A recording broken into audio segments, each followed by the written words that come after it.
The little engines were busy clearing the railway of leaves and broken branches. Rusty, the little diesel, was working with Peter Sam. They were helping to reopen a quarry left behind by the old railway. While Rusty worked with the men, Peter Sam helped take the trucks away. It was hard work, but Peter Sam didn't mind. He liked being busy.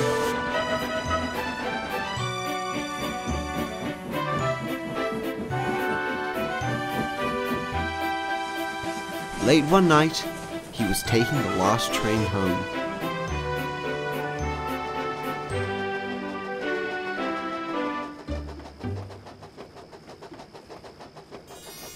It was a dark and misty night. Soon, he approached what the workmen called the Old Iron Bridge. Peter Sam didn't like the bridge. It was tall, and it always creaked under his weight. As he was halfway across, him and his driver heard a long whistle coming from behind them. "What was that?" cried Peter Sam. "I don't know," said his driver. "But it's too late to go back now. We have to get home." Then lights flickered on ahead and disappeared. The mist seemed to start to call out to him. "Who's there?" called Peter Sam. No response came. Then Peter Sam's trucks creaked and groaned. "Something very strange is happening here," said the fireman. "We'll stop for a drink up ahead and then check for damages." They stopped at a water tower up the line.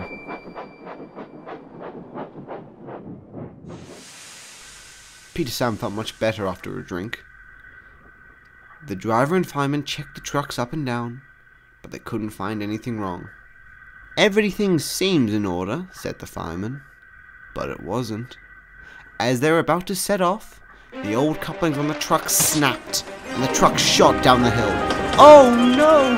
cried Peter Sam. "After them, quickly!" said the driver.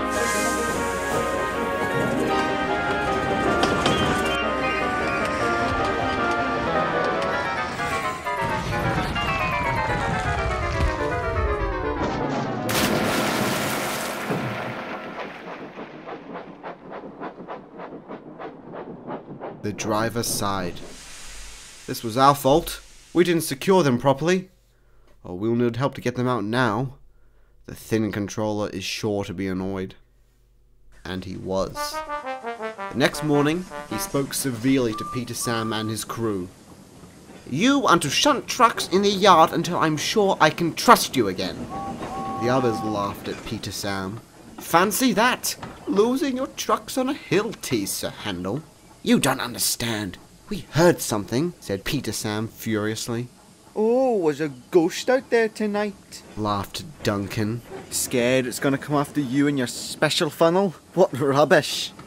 And who says you don't believe in ghosts, Duncan? snapped Rusty. "Oh, ghosts? Things that go bump in the night? Rubbish!" Skarloey had been trying to sleep, but saw an opportunity for a story. "Well," he whispered, "there is an old ghost story I've heard. It tells of an old engine who worked on the railway that used to be there many years ago." Why don't you tell us? asked Rusty. "Well," began Skarloey, "long ago, an engine worked for the mines. It worked in the quarry, arranging trains for the others, and never leaving. But one day, he was called away to take an important train.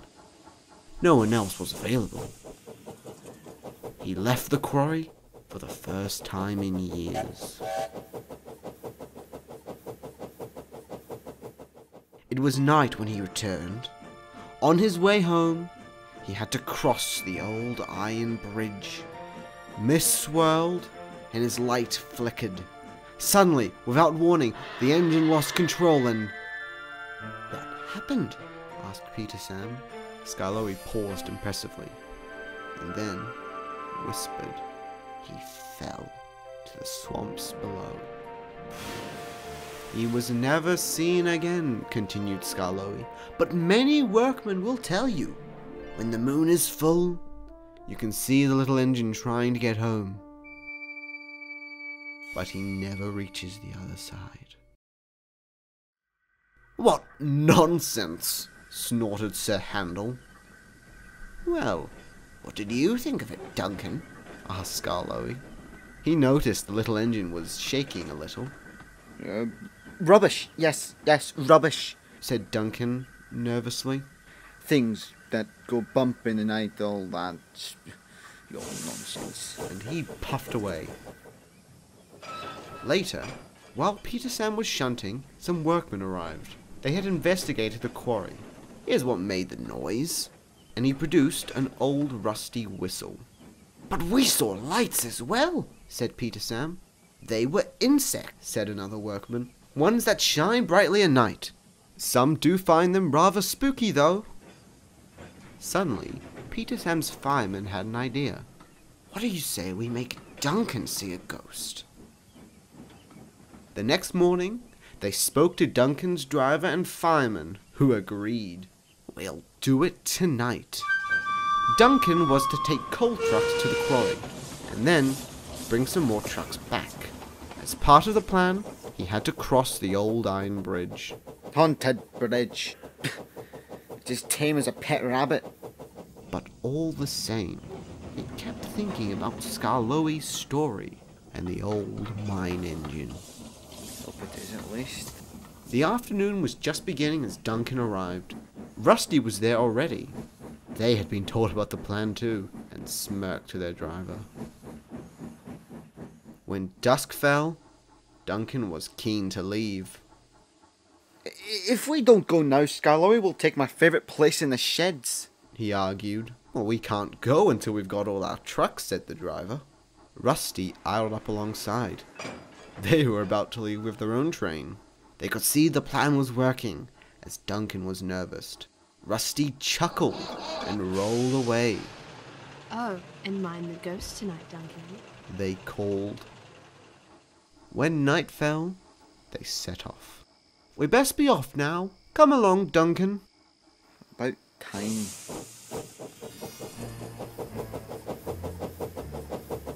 The moon was full, and the mists were rising around the old iron bridge. Duncan whistled, and the sound echoed everywhere.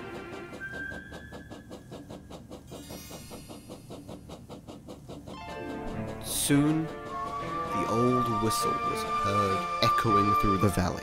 What was that? It didn't sound like a steam whistle to Duncan. Then ahead, there were flickering lights. His driver knew it was only the little insect shining bright, but to Duncan, it looked like an engine. Next, his driver secretly threw a rock from the cab into the swamp below, splashing as it hit the water. This made Duncan jump. But then, he heard something else. Ahead, in the mist, was the slow, pained puffing of an engine.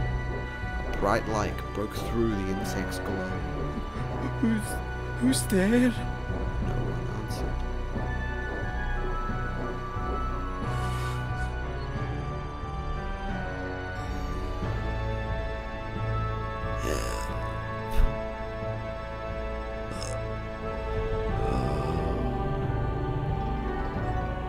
What the?